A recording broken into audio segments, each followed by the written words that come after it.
ప్రజలకు అసాధ్యమైనటువంటి హామీలను ఇచ్చి ఈరోజు నెరవేర్చుకోలేనటువంటి పరిస్థితిలో ఈ రాష్ట్రాన్ని మీ పాలనను ఈ కుట్రల వైపు మర్డర్ల వైపు దాడుల వైపు మళ్లించి ప్రజలను దృష్టి మళ్లించేటువంటి ప్రయత్నం చేస్తూ ఉన్నారు. కానీ ప్రజలు చాలా ఈగర్గా వెయిట్ చేస్తూ ఉన్నారు.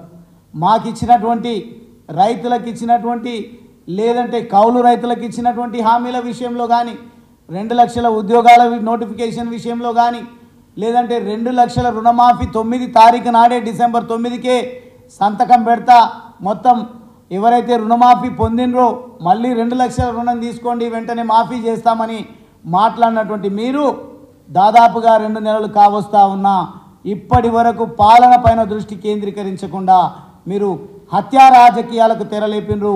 దీన్ని సమాజం గమనిస్తుంది అని సందర్భంగా తెలియజేస్తూ దయచేసి ఈ రాష్ట్ర ప్రభుత్వంలో మంత్రులుగా వరగబెడుతున్నటువంటి వాళ్ళందరూ కూడా సమాధానాలను చెప్పుకోలేనటువంటి స్థితిలో ఎదురు దాడులకు నిరాధారమైనటువంటి ఆరోపణలకు మీరు శ్రీకారం చుడుతున్నట్టుగా స్పష్టంగా కనిపిస్తూ ఉంది.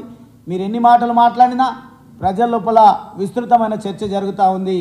అసాధ్యమైనటువంటి హామీలు ఇచ్చినటువంటి ఈ రాష్ట్ర ప్రభుత్వం హామీలను నెరవేర్చలేనటువంటి స్థితిలో లేనిపోని చర్చ.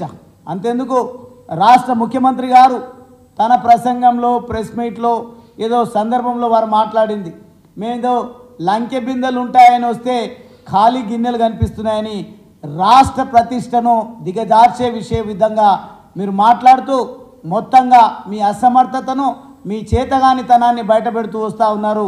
దీన్ని ప్రజలు గమనిస్తున్నారు. ఖచ్చితంగా సందర్భం ఏదైనా నిజంగా ప్రజాస్వామ్యంలో ఓటు అనేది చాలా కీలకంగా ఉంటుంది.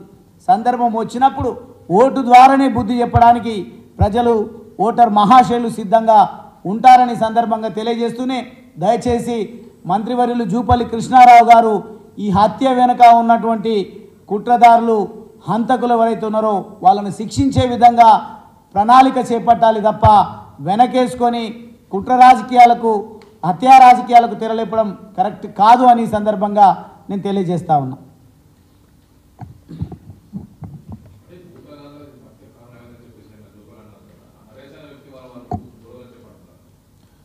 ఈ భూతగాథాలకు సంబంధించినటువంటి హత్య కాదు, అది ఆ భూతగాథాలు వాళ్ళకి సంబంధించినటువంటి ఏదైతే ఉందో నాకు తెలిసినంతవరకు కొన్ని సంవత్సరాలుగా నడుస్తుంది. ఇలా కొత్తగా ఎన్నికల్లో